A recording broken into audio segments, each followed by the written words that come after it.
Hello friends, आज मैं आपको आफ्टर वी कोलाइडेड ये आफ्टर मूवी का सेकंड पार्ट में आपको एक्सप्लेन करने वाला हूँ। ओरिजिनल फर्स्ट पार्ट का एक्सप्लेनेशन मैंने पहले ही कर दिया था। इसकी लिंक आपको डिस्क्रिप्शन में मिल जाएगी। आपको ऑलरेडी फर्स्ट पार्ट से मूवी के बारे में पता है, तो डायरेक्टली शुरू करते हैं। मूवी स्टार्ट होती है और हमें रिकैप दिया जाता है। रिकैप हमें हार्डेन दे रहा है। वो कहता है कि जिस तरह से हर नॉवेल में एक लव स्टोरी होती है, उसी तरह से टेसा और मेरी भी एक लव स्टोरी थी। लड़की ने अपने आप को किसी और को प्रॉमिस किया था, उसके बाद अपनी आइडेंटिटी ढूंढी। वो किसी और के प्यार में पड़ गए, पर उसे धोखा ही मिला। थोड़े से झगड़े के बाद वो फिर से एक साथ आ गए। फर्स्ट पार्ट के एंडिंग में हमने देखा था कि हार्डिन टेसा को एक लेटर लिखता है। इसके बाद ये दोनों लेक के पास हमें दिखाए जाते हैं और हमें लगता है कि एक दोनों के साथ ये है। और हार्डिन हमें कहता है कि ऐसा कुछ भी हुआ नहीं था, ये एक रियल लाइफ है, तो इतनी जल्दी किसी को भी कोई भी माफ नहीं करता। अभी तक टेसा ने हार्डिन को माफ नहीं किया है। अभी हमारी सेकंड मूवी की स्टोरी स्टार्ट होगी।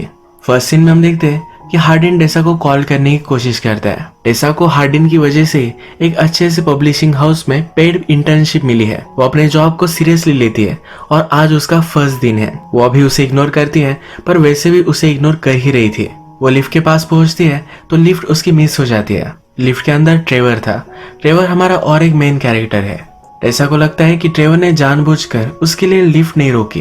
वो उसे बाहर से ही गालियां दे देती है, पर ट्रेवर ने लिफ्ट रोकी थी। वो फिर से ओपन हो जाती है। अब इनका इनकाउंटर बहुत ही ऑकवर्ड सा है। वो उसे सॉरी कहती है। ये दोनों एक ही फ्लोर पर रुकते हैं और ट्रेवर भी उसके ऑफिस में काम करता है। टेसा के बॉस की सेक्रेटरी, जिसका नाम है किम्बरली, ये टेसा से ऑफिस में मिलती है। टेसा को कहाँ काम करना है ये सब दिखाती है। इसमें बहुत सारी मेस पड़ी हुई है। कहती है कि हमारे यहाँ जो भी इंटर्न्स आते हैं ये ज्यादा रुकते नहीं। टेसा कहती है पर इस इंटर्नशिप में लोग तो बहुत इंटरेस्टेड होते हैं। किम्बरली कहती है वो तो है, पर उन्हें जल्दी से फायर भी कर दिया जाता है। टेसा को बहुत ही टेंशन आ जाता है। उसे कुछ मैन्युस्क्रिप्ट दी गई है, उसे जल्दी से पढ़कर उसका रिव्यू उसे देना है। वो रात भर काम करती है और एक ही रात में उसने 3 बुक्स पढ़ डाली है। वो अपने डेस्क पर काम करते करते ही सो गई थी। उठती है तो डायरेक्टली उसका बॉस उसके सामने उसने जो बुक्स की रिव्यू दी है ये पढ़ रहा है। टेसा ने 3 बुक्स पढ़ी है और उसका रिव्यू भी एक ही रात में लिख डाला है। ये सब देखकर उसका बॉस उससे इम्प्रेस्ड हो जाता है। अचानक से उठती है और रियलाइज करती है कि रात में वो यही सो गई थी। वो एम्बेरस्ड होकर अपने बॉस से सॉरी कहती है। उसे लगता है कि अब उसका जॉब चला जाएगा। बॉस कहते हैं कि जल्दी से चलो, हमें कॉन्फ्रेंस में चलना है। नेक्स्ट सीन में हम हार्डिन देखते हैं। एक टैटू आर्टिस्ट के पास वो आता है। एक बड़ा सा टैटू बनवाने वाला है, तो आर्टिस्ट कहती है कि इससे तुम्हें बहुत दर्द होगा। वो उसे अल्कोहल ऑफर करती है। हार्डिन कहता है मुझे दर्द अच्छा लगता है। टेसा के जाने के बाद वो बहुत ही हर्ट हो रहा है। कॉन्फ्रेंस के लिए बॉस ट्रेवर के साथ टेसा को भी लेकर आया है। सब लोगों को सेपरेट रूम्स दिए जाते हैं। बॉस टेसा और ट्रेवर को समझाते हैं कि एक बड़े से इन्वेस्टर अब यहाँ आने वाले हैं। तुम दोनों को उन्हें हमारी कंपनी में इन्वेस्ट करने के लिए कन्विंस करना है। टेसा के पास सही से कपड़े नहीं थे, तो किम्बरली और वो जाकर शॉपिंग करके आते हैं। इन दोनों में थोड़ी सी बॉन्डिंग हो ही रही है, तो किम्बरली टेसा को बताती है मैं और मेरे बॉस, हम दोनों में सिर्फ बॉस और सेक्रेटरी यह एक रिलेशनशिप नहीं है। उनकी वाइफ की डेथ हो जाने के बाद वो बहुत ही अकेले थे। उसके बाद भी 1 साल तक हम में कुछ भी नहीं था और अचानक हम एक दूसरे के प्यार में पड़ गए। वो कहती है कि लव बहुत ही अनप्रिडिक्टेबल होता है। टेसा भी इससे एग्री कर सकती है। रात में इन्वेस्टर से मिलने बॉस, किम्बरली, टेसा और ट्रेवर ये सब नाइट क्लब जाने वाले हैं। टेसा का ड्रेस देखकर सब उसकी बहुत तारीफ करते हैं। क्लब में ट्रेवर टेसा से पूछता है क्या तुम्हारे लिए मैं कोई ड्रिंक्स वगैरह ला सकता हूँ। टेसा कहती कि नहीं, आजकल उसके पास बहुत ही कम पैसे हैं, वो कुछ भी ज्यादा अफोर्ड नहीं कर पाती। वो कहती है घर से ऑफिस आने तक उबर में बहुत सारे पैसे मेरे खर्च हो जाते हैं। थोड़ी देर में इन्वेस्टर इनके पास आकर बैठता है। उसने एक पॉट में बहुत सारी अल्कोहल लाई है। वो इनसे एक ही चीज कहता है कि आज रात हम बहुत मजे करेंगे, और ये सब मिलकर बहुत पीते हैं। अब टेसा बहुत ही ड्रंक हो चुकी है। डांस फ्लोर पर आती है, थोड़ा सा डांस करती है, तब उसे एक लड़के में हार्डिन दिखता है। तो उसके पास जाती है और उसे किस कर लेती है। थोड़ी देर में रियलाइज करती है कि वो हार्डिन नहीं था, तो जल्दी से उसे दूर हो जाती है। हार्डिन भी उसके फ्रेंड्स के साथ एक पार्टी में आया हुआ था। इस पार्टी में उसकी एक्स गर्लफ्रेंड मॉली भी थी। फर्स्ट पार्ट से हमें पता है कि मॉली की वजह से हार्डिन और टेसा का ब्रेकअप हुआ था। मॉली हार्डिन को बहुत पसंद करती है, तो उसके पास आकर बैठती है। हार्डिन उसे नीचे गिरा देता है। जब वो जा रहा होता है तो मॉली कहती है अभी तक उस घटिया लड़की से तुम मूव ऑन नहीं कर पाया। हार्डिन उस पर ज्यादा ध्यान नहीं देता। बाहर आने पर उसे टेसा का कॉल आता है। टेसा कॉल पर कहती है कि मैं कितनी ब्यूटीफुल हूँ, तुम मुझे अब मिस कर रहे हो। हार्डिन समझ जाता है कि अब बहुत ही ड्रंक है, उसे पूछ भी लेता है। उसे टेसा की चिंता होती है तो कहता है कि तुम जहाँ कहीं भी हो, मैं जल्दी से वहां आ रहा हूँ। इसके बाद ट्रेवर फिर से होटल में जाने वाला था। वो टेसा से गुड बाय कहने के लिए आया, पर टेसा को भी होटल में ही फिर से वापस जाना था। ये दोनों फिर होटल में आकर टेसा के रूम में हैंग आउट करते हैं। टेसा ट्रेवर से उसके फेवरेट बुक के बारे में पूछती है। ट्रेवर अकाउंटिंग में है तो उसे अकाउंटिंग की बुक अच्छी लगती है। बातों बातों में टेसा वाइन का ग्लास ट्रेवर पर गिरा देती है। वाइन के दाग को धोने में अगर लेट हो गया तो ये कभी भी नहीं जाएगा, इसलिए ट्रेवर को जल्दी से कपड़े निकालने के लिए कहती है। ट्रेवर सिर्फ अपनी अंडरवेयर में था, तभी हार्डिन वहां पहुंच जाता है। टेसा दरवाजा खोलती है और हार्डिन ट्रेवर को इसी तरह से देख लेता है। उसे लगता है कि ट्रेवर टेसा का एडवांटेज ले रहा था, जो उस पर बहुत ही गुस्सा हो जाता है, तो ट्रेवर जल्दी से वहां से निकल लेता है। टेसा हार्डिन पर गुस्सा हो जाती है और कहती है तुम यहाँ क्यों आए हो। हार्डिन कहता है कि वो तुम्हारा एडवांटेज ले रहा था, क्या तुम उसके साथ इंटीमेट हो रही थी। टेसा क्वेश्चन का आंसर नहीं करती, पर कहती है कि अगर हम हो रहे थे तो तुम्हें इससे क्या फर्क पड़ता है। वो उसके पास आ जाती है और उसे टीज करती है। वो ड्रंक है तो हार्डिन के साथ इंटीमेट होना चाहती है। हार्डिन पहले रेजिस्ट करने की कोशिश करता है और ये फिर इंटीमेट हो जाते हैं। जब सुबह होती है तब टेसा रियलाइज करती है कि उसने क्या किया था। बहुत ही लेट हो चुकी है, उसका बॉस का भी कॉल उसे आ चुका है। वो जल्दी से अपने सब कपड़े पहनती है। वो हार्डिन पर गुस्सा है। हार्डिन बोलता है कि तुमने मुझे कॉल किया था। इन दोनों में फाइट हो जाती है। गुस्से गुस्से में टेसा हार्डिन से कहती है कि मैंने किसी और को किस किया था। हार्डिन भी उसे नीचा दिखाने के लिए एक झूठ कह देता है। वो कहता है कि मैं भी मॉली के साथ इंटीमेट हुआ था। नीचे आकर टेसा ट्रेवर से मिलती है। ट्रेवर को सॉरी कहती है। ट्रेवर कहता है कि वो सिचुएशन ही ऐसी थी। हार्डिन फिर अपने स्टेप ब्रदर लैंडन से एडवाइस लेने के लिए आता है। वो कहता है कि मैंने बहुत सारी गलतियां की है, पर मैं टेसा से बहुत प्यार करता हूँ। लैंडन उस पर बिलीव नहीं करता, पर उसे वो कन्विंस कर देता है। हार्डिन उसे पूछ रहा था कि उसे क्या करना चाहिए। लैंडन फिर टेसा को टेक्स्ट करता है। उसे कहता है कि हार्डिन मेरे पास आया था, वो बहुत ही सॉरी है और वो अभी भी तुमसे प्यार करता है। टेसा से फिर मिलने ट्रेवर पहुंचता है। टेसा ने ट्रेवर से कहा था कि उबर में उसके बहुत सारे पैसे चले जाते हैं, तो ट्रेवर ने उसके लिए एक शीट बनाई है। इस शीट में उसने उसके एक्सपेंसेस के सब कैलकुलेशंस किए थे। वो कंक्लूड करके टेसा से कहता है कि अगर तुमने कोई कार रेंट कर ली तो तुम्हारे बहुत सारे पैसे बचेंगे। टेसा ये सुनकर बहुत ही खुश हो जाती है। एक्साइटमेंट में उसे वो किस भी कर लेती है। फिर उसे रियलाइज होता है कि गलत था और पीछे हो जाती है। टेसा और हार्डिन जब रिलेशनशिप में थे तो एक साथ ही रह रहे थे। उसकी कुछ चीजें अभी भी उस घर में है, तो वहां वो पहुंचती है। लैंडन ने टेसा को कहा था कि आज हार्डिन लंदन जा रहा है तो उस घर में कोई भी नहीं होगा, इसीलिए टेसा वहां आई थी। बेड पर हार्डिन ने उसके लिए गिफ्ट रखा हुआ है। टेसा का आज बर्थडे है और ये हार्डिन की तरफ से उसे गिफ्ट है। ये उसके लिए उसने बहुत पहले बाय करके रखा था। इसमें कार्ड है जिसमें लिखा हुआ है। ये गिफ्ट ओपन करती है तो एक कार्ड में लिखा हुआ है तुम्हारे जो भी सब फेवरेट बुक्स है ये इसमें मैंने इंस्टॉल कर दी है। ये किंडल रीडर है। वो घर में ही थी तब अचानक से हार्डिन और उसकी मदर वहां पहुंच जाती है। मदर टेसा को देखकर बहुत ही एक्साइटेड है। वो कहती है कि तुम तो बहुत ही ब्यूटीफुल हो। मदर ने इमेजिन किया था कि ट्रेवर को पसंद आने वाली लड़की बहुत ही अजीब होगी, पर टेसा नॉर्मल है तो उसे बहुत खुश होती है। टेसा हार्डिन से पूछती है तुम्हारी मदर को हमारे बारे में क्यों पता नहीं है। हार्डिन कहता है कि मैं रिलेशनशिप में था तो बहुत ही खुश थी, मैं इतनी जल्दी उसे ब्रेकअप के बारे में नहीं बताना चाहता था। टेसा भी समझ लेती है और कहती है कि ठीक है, अगर तुम्हारी मदर को लगता है कि हम दोनों में रिलेशनशिप है तो हम प्रिटेंड कर ही सकते हैं। मदर फिर से टेसा से जब बात करती है तब टेसा को कन्विंस कर लेती है कि आज रात उसे यही रुकना पड़ेगा। उन्हें बहुत सारी बातें करनी है। टेसा को अपनी मदर से मिलने के लिए जाना था, पर इसे वो पोस्टपोन कर देती है। रात में टेसा और हार्डिन एक साथ ही सोते हैं। उन्हें लगता है कि वो अपने आप पर कंट्रोल कर सकते हैं। इवेंचुअली वो कंट्रोल नहीं कर पाते और इंटीमेट हो जाते हैं। सुबह होने पर हार्डिन की मॉम से गुड बाय लेकर टेसा अपनी मॉम से मिलने के लिए पहुंच जाती है। घर के बाहर उसका एक्स बॉयफ्रेंड नोआ भी उससे मिलता है। वो कैसे है ये एक दूसरे से पूछते हैं और बातों बातों में नोआ उसे पूछ लेता है कि तुम्हारे फादर के साथ जो भी डील है या तुम उससे फाइन हो। टेसा को उसके फादर के बारे में कुछ भी पता नहीं था। वो जब छोटी थी तभी उसके फादर उसे छोड़कर चले गए थे। वो फिर अपनी मदर को कॉल करती है, पूछती है कि फादर के बारे में मुझे कुछ भी क्यों पता नहीं है, क्या हुआ है। मदर कहती है कि तुम्हें ढूंढने के लिए तुम्हारे फादर आए थे, पर मैंने यहाँ से उन्हें भगा दिया। टेसा को बहुत गुस्सा आता है और वहां से चली जाती है। डायरेक्टली वो हार्डिन के पास आती है। रात में हार्डिन को एक बुरा सपना आता है।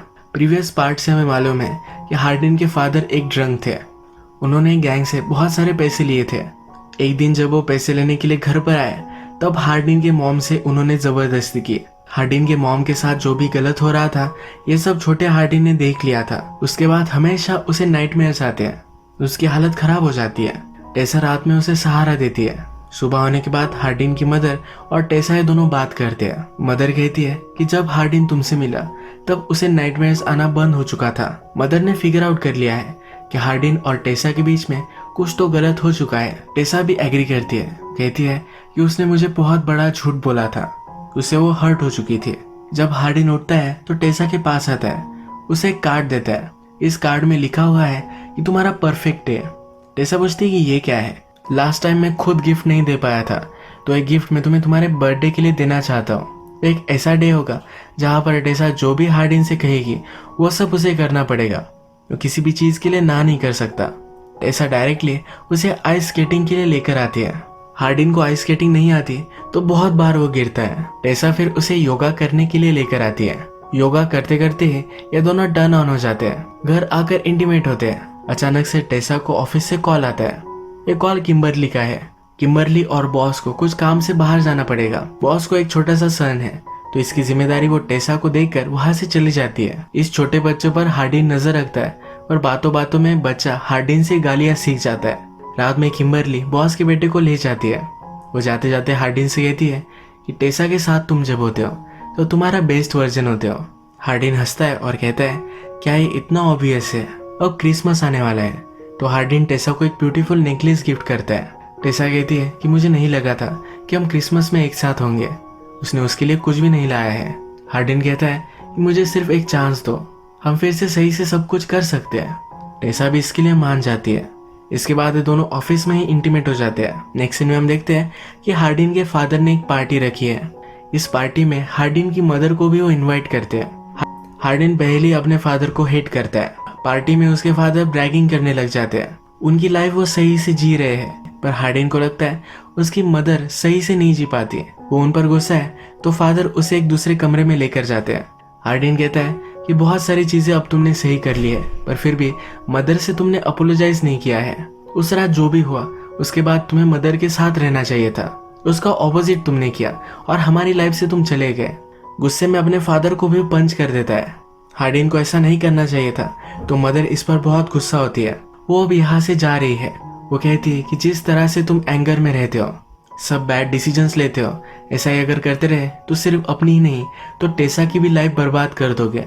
यहाँ से वो चली जाती है। घर आकर भी हार्डिन बहुत ड्रिंक करता है और सो जाता है। टेसा को अच्छा नहीं लगता। जब वो ऑफिस आती है तो फिर से ट्रेवर से मिलती है। इन्हें देर रात तक काम करना था तो बाहर से कुछ फूड मंगवा लेते हैं। बातें करते करते हार्डिन के बारे में सब कुछ वो ट्रेवर को कहती है। जाते जाते ट्रेवर टेसा से कह कर जाता है तुम्हारे और हार्डिन के बीच में जो भी कुछ है इसका अंत सही नहीं होगा। ट्रेवर को अपनी कंपनी में ही एक प्रमोशन मिल चुका है तो एक नई लोकेशन पर वो जाने वाला है। ये उनकी लास्ट मीटिंग है। टेसा जब घर पर आती है तब उसे उसके बॉस का कॉल आता है। टेसा ने बहुत अच्छे से काम किया है तब उसे अच्छी सी जॉब पोजीशन मिलने वाली है। जिस जगह पर ट्रेवर जाने वाला था उसे वही जॉब मिली है। हार्डिन अब जरा सा नॉर्मल है। उसका गुस्सा अब खत्म हो चुका है। हार्डिन के फ्रेंड्स ने उसे पार्टी के लिए बुलवाया था पर ये टेसा के लिए अनकंफर्टेबल होगा इसलिए वो जा नहीं रहा था। टेसा कहती है कि मुझे कोई प्रॉब्लम नहीं है, हम जा सकते हैं। पार्टी में आकर हार्डिन के फ्रेंड्स के साथ ये बहुत ही ड्रंक हो जाती है। इस पार्टी में हार्डिन थोड़े टाइम के लिए गायब हो चुका था। जब वो वापस आता है तो टेसा और मॉली एक दूसरे से बात कर रहे हैं। मॉली टेसा को टीज कर कर उसे रोक लेती है, कहती है कि एक दो ड्रिंक्स के लिए तुम्हें रुकना चाहिए। ये हैंग आउट करते वक्त डिसाइड करते हैं कि इन्हें ट्रूथ और डेयर का गेम खेलना चाहिए। लास्ट मूवी में हमने देखा है कि इसी गेम से सब कुछ स्टार्ट हुआ था। मॉली टेसा से पूछती है कि हार्डिन ने तुम्हें धोखा दिया पर फिर भी तुम उसके साथ हो, तुम्हारा वो फर्स्ट लव था इसीलिए तुम उसके साथ हो। टेसा मॉली को स्लट बुलाती है। इन दोनों में इसे फाइट हो जाती है और एक दूसरे को बहुत मारती है। हार्डिन फिर टेसा को दूर लेकर जाता है। टेसा हंसते हंसते कहती है कि फाइट करके मुझे बहुत अच्छा लगा। वो मॉली को हेट ही करती थी। ये सब बाहर आ चुका है। ये दोनों फिर ऊपर के रूम में आकर एक दूसरे के साथ इंटीमेट हो जाते हैं। अब ये पार्टी से निकल रहे थे तभी हार्डिन को उसकी एक फ्रेंड मिली। हार्डिन ने उसे कहा कि हमारे बीच आज रात जो भी हुआ ये किसी को भी मत बताना। उसने कहा कि वरी मत करो, मैं किसी को भी नहीं बताऊंगी। ये सब टेसा ने सुन लिया। हार्डिन थोड़े टाइम के लिए गायब था तब उसे लगा कि दोनों इंटीमेट हो गए। ये बाहर आकर उससे बहुत ही गुस्सा हो जाती है। हार्डिन कहता है कि ऐसा कुछ भी नहीं था, तुम्हें गलत फहमी हुई है। पर टेसा मानती नहीं। इस फाइट में हार्डिन टेसा से कहता है कि मैं बहुत ट्राई करता हूँ तुम्हें कन्विंस करने के लिए कि मैं तुमसे फिर से चीट नहीं करने वाला, पर फिर भी तुम मानती नहीं। ये करने में कोई भी पॉइंट ही नहीं है। ये कहकर वहां से वो चला जाता है। सुबह होने पर ये दोनों रियलाइज करते हैं कि ये दोनों बहुत ही गलत थे। इन्हें फिर से फाइट नहीं करनी चाहिए थी। टेसा हार्डिन को कॉल करने की कोशिश करती है पर उसकी बैटरी डेड है। वो फिर वरीड होकर उसे ढूंढने के लिए निकल पड़ती है। रास्ते में ही उसका एक्सीडेंट हो जाता है। अपना फोन जब ऑन करता है तो उसे बहुत सारे मैसेजेस आए हुए हैं। आगे चलकर उसे रोड पर एक्सीडेंट हुई टेसा की गाड़ी मिलती है। टेसा ऑलरेडी एम्बुलेंस में है और एम्बुलेंस आगे जा रही है। वो भागते भागते इस एम्बुलेंस को चेज करता है पर उसे पकड़ नहीं पाता। वो किस हॉस्पिटल में गई है ये उसे मालूम नहीं है। वो हर हॉस्पिटल को कॉल लगाता है, उसे ढूंढने की कोशिश करता है। फाइनली टेसा को कॉल लग जाता है। ये कॉल ट्रेवर उठाता है। ट्रेवर टेसा को हेल्प करने के लिए हॉस्पिटल में पहुंच चुका था। ट्रेवर हार्डिन से कहता है कि तुम दोनों में जो भी कुछ है ये सब गलत है। अब टेसा और मैं हम दोनों रिलेशनशिप में हैं। अगर तुम सचमुच में उससे प्यार करते हो तो तुम उसे जाने दोगे। ये कहकर वो फोन रख देता है। टेसा जब ठीक हो जाती है फिर से उनके अपार्टमेंट में आती है। वहां पर हार्डिन ने उसके लिए एक लेटर लिखा है। इस लेटर में वो लिखता है कि हम दोनों एक दूसरे से बहुत प्यार करते हैं पर मैं तुम्हारे लिए सही नहीं हूँ। हम जितना एक दूसरे को प्यार करते हैं पर उतना पेन भी हमें होता है। उस पार्टी में जिस लड़की को तुमने देखा वो मेरी एक्स गर्लफ्रेंड थी। मैंने प्रीवियस में उसे हर्ट किया था तो उससे मैंने माफी मांगी थी, इसलिए हम गायब थे। मैं हमेशा तुमसे प्यार करूंगा और जल्दी से भूल भी नहीं पाऊंगा। तुम भी शायद टाइम के साथ मुझे भूल जाओगे। लेटर पढ़ने के बाद टेसा हार्डिन को कॉल करने की कोशिश करती है पर हार्डिन ने गुस्से में अपना फोन तोड़ दिया था। वो अब अपनी मदर के साथ लंदन में आ चुका है। पिछले कुछ दिनों से वो बहुत ही अपसेट है। उसकी मदर उसके पास आकर उसे समझाती है, कहती है कि तुम अपने फादर को माफ नहीं करते, इसी वजह से तुम अपने आप को ही हर्ट कर रहे हो। तुम अगर लोगों को फॉरगिव करोगे तभी तुम सही में खुश रह पाओगे। हार्डिन को लगता था कि उसकी मदर बहुत ही अकेली है पर मदर कहती है कि ऐसा कुछ भी नहीं है। उनके ही नेबर को डेट कर रही है, वो एक अच्छी रिलेशनशिप में है। मदर फिर कहती है कि टेसा अब सियाटल जाने वाली है। जाने से पहले उनकी एक पार्टी है जहां पर तुम जा सकते हो। हार्डिन को वो उसे मनाने की एडवाइस देती है। हार्डिन पहले लेट हो चुका है तो जल्दी से वहां से निकलता है। इस पार्टी में ट्रेवर और टेसा एक साथ थे। ट्रेवर फिर टेसा से सच बोल देता है। कहता है कि जब तुम हॉस्पिटल में थी तब हार्डिन का मुझे कॉल आया था। मैंने उसे जो भी कहा जो भी किया वो गलत था, पर मैं तुम्हारे साथ जब होता हूँ तब वो साइड मेरी बाहर आ जाती है। इनडायरेक्टली वो कह रहा है कि वो टेसा को बहुत पसंद करता है। ये दोनों बात ही कर रहे थे तभी टेसा हार्डिन को इस पार्टी में देख लेती है। वो फिर यहाँ से बाहर निकलती है। हार्डिन भी उसका पीछा करता है। बाहर आकर एक टैक्सी निकल रही है ये उसे दिखता है। उसे लगा कि टेसा चली गई है पर टेसा उसके पीछे से आती है। हार्डिन कहता है कि मैंने कोशिश की कि मैं तुमसे दूर रहूं पर मैं रह नहीं पाया। टेसा फाइनली इसे माफ करती है। हार्डिन हमसे कहता है कि फाइनली हमारी स्टोरी की हैप्पी एंडिंग हुई। यहाँ हम देख सकते हैं कि हार्डिन ने और एक टैटू बनवाया हुआ है। इसमें लिखा हुआ है कि इस दिन के बाद मैं कभी भी तुमसे जुदा नहीं होना चाहता। अब मूवी के लास्ट में एक क्लिफ हैंगर आता है। हार्डिन और टेसा स्ट्रीट से जा रहे थे तो एक बेगर जैसा आदमी उनके पीछे आ गया। वो टेसा से बात करना चाहता था। हार्डिन ने उसे पकड़ लिया। टेसा ने जब इसे करीब से देखा तब रियलाइज किया कि उसके ही फादर है। अब उसके फादर की क्या स्टोरी है, ये सस्पेंस क्या है, ये हमें नेक्स्ट मूवी में पता चलेगा। इसी तरह से मूवी एंड हो जाती है। अगर आपको ये वीडियो अच्छा लगा तो प्लीज़ इस वीडियो को लाइक कर दीजिएगा। मैं बहुत सारी मूवीज़ लेकर आते रहता हूँ तो प्लीज़ इस चैनल को सब्सक्राइब कर दीजिए। बेल नोटिफिकेशन आइकन दबाने में मत भूलिए, यानी कि आपको सब मूवीज़ मिलती रहे। हम फिर से मिलेंगे और एक नई मूवी के साथ। तब तक के लिए थैंक यू और आप अपने आप का ख्याल रखिए।